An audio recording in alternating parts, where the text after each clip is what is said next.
All right, what's going on, everybody? CJ Williams, video producer. We're going to talk about getting started with your production company.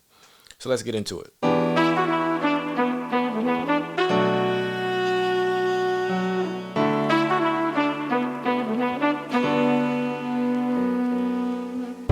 On this channel, I'm not a gearhead. I'm not a techie. I'm not into all that stuff. I'm just here to get money and feed my family and doing something I love to do, which is shooting video and providing a service for my clients. So that's what I want to talk about in here, what it takes to really get started with a video production business. I'm not here to sell anything as far as brands. I'm going to show you some of the stuff that I use, give you examples of it.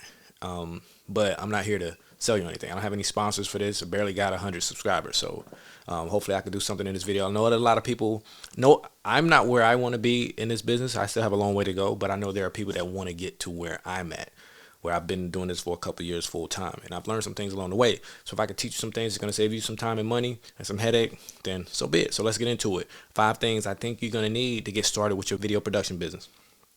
All right, let's start with number 5. And these are in no particular order, maybe, but there are some things I deem more important than others.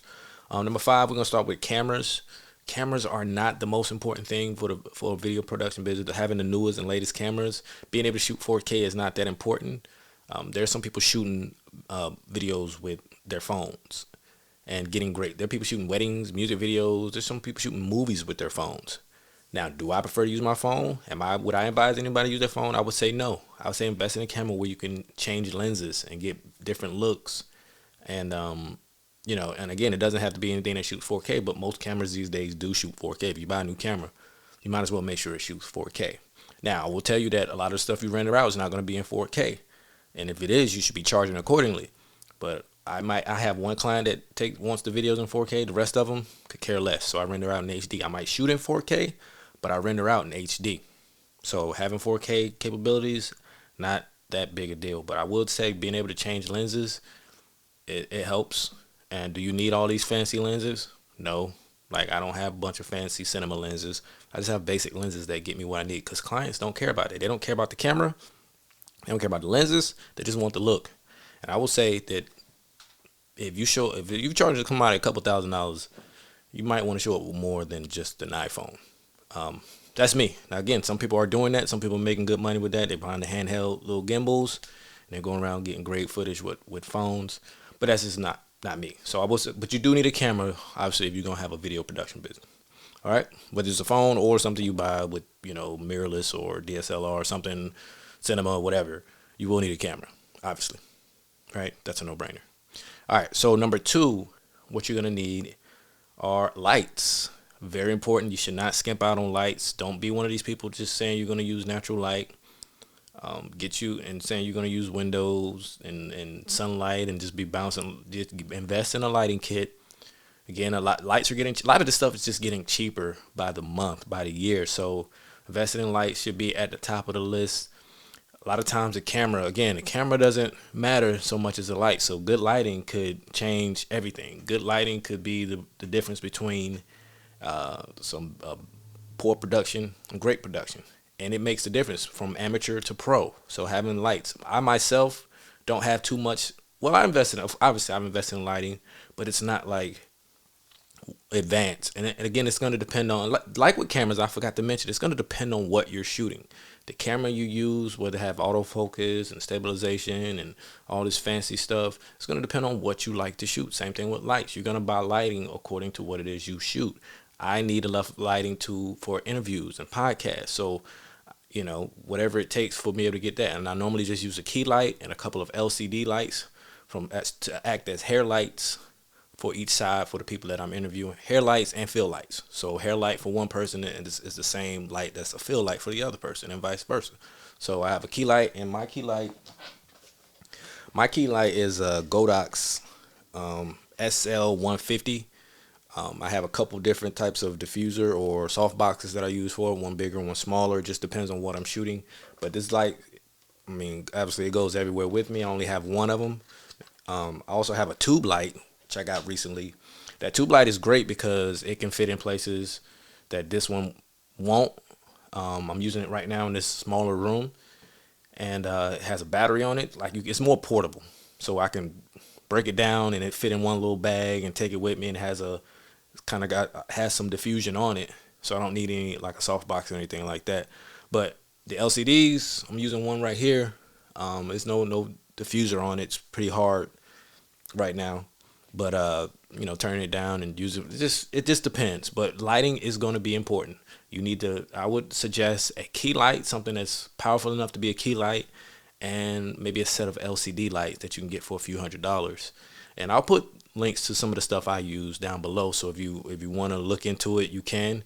Again, I will tell you, I am not a gearhead. I just need enough to get me started, enough to make the money that I need to make and service my clients and give them the look that they want. All right. So that's number 2, lights. Number 3, microphones. Again, depends on what it is you like to shoot. Now, if you're somebody that shoot music videos, microphones may not be important to you, because I'm guessing you don't have a mic on everybody. You're using, the track, the music playing, and you're just going to sync that up later. But if you're shooting weddings, you might want a microphone. Definitely if you're shooting interviews and podcasts, that's just key right there. Like, those are no-brainers.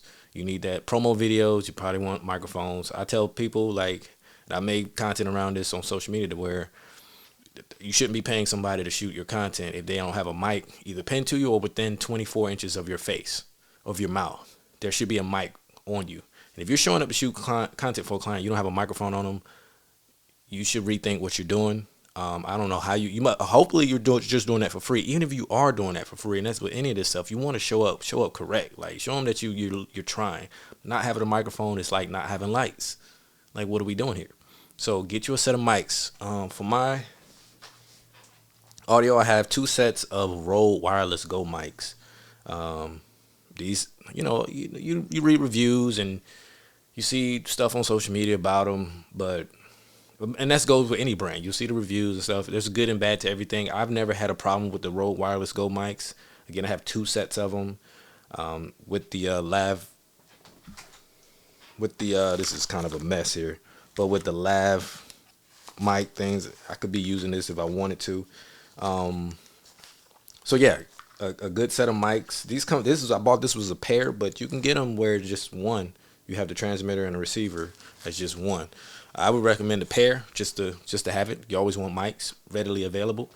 So yeah, microphones, audio. You can get shotgun mics, overhead mics, whatever you want to do, but have some mic outside of the external or the microphone on the camera, or on the camera that you're using, or the phone that you're using. You need some type of audio to capture good quality audio, because that's what you're being paid for, right? That's going to be the difference between amateur and pro, how that audio sounds. Number 4 is your computer, because in the beginning, you're going to be doing a lot of the editing yourself. So having a computer that can do what you need it to do. Now how powerful this is, what type of footage can you edit in this computer is going to depend on how much you have to spend on your computer. When I was getting into it, I chose to go with a desktop, because I needed something powerful, because I'll get more bang for my buck with a desktop than a laptop. And I want to be able to edit 4K video, and so that's what I got, desktop. But it's going to depend on you. You might want the convenience of being able to move around and go to coffee shops and edit your video. So you have a laptop. I would say with a laptop, you probably won't get the bang for your buck. Something that's powerful, it's going to cost you a lot more with a laptop than it would with a desktop. So again, if you're going to be doing a lot of the editing yourself, you're going to need a computer that can handle the type of editing you're going to be doing. So if you're going to be somebody that's doing music videos, is going to have all these fancy effects and all that stuff, good luck. You're going to need a fancy video card and all that stuff to go with that computer. If you're going to be shooting long form interviews, weddings, and things like that, again. But if you're going to be shooting social media content, do you need something that can handle 4K? Probably not. Do you need something that's going to handle lots and a ton of say 3 camera footage from 3 cameras for a single interview? Probably not. So it just depends on what you want to shoot.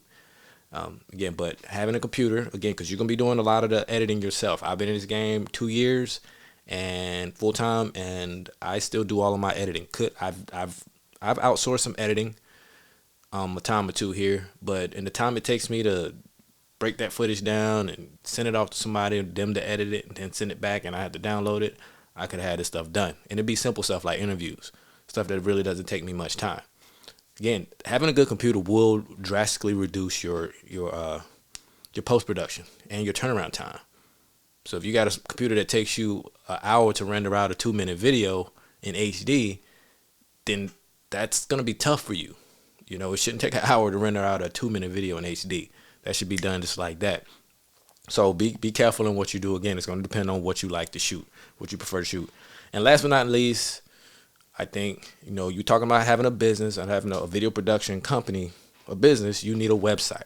Now, this has nothing to do with equipment, but it's important for having an image and present yourself like a company. So I know there are people out here that say you don't need a website. You can go with Instagram as your portfolio. And that's cool if you want to be a freelancer. But if you want to be seen as a business and be taken serious as a business and want to be known for something and have a brand and build off that and have a place where you can house all of your content and not be dependent on social media, you definitely want a website to actually explain what it is you do, have people can reach out to you, have a forum on there where people can contact you.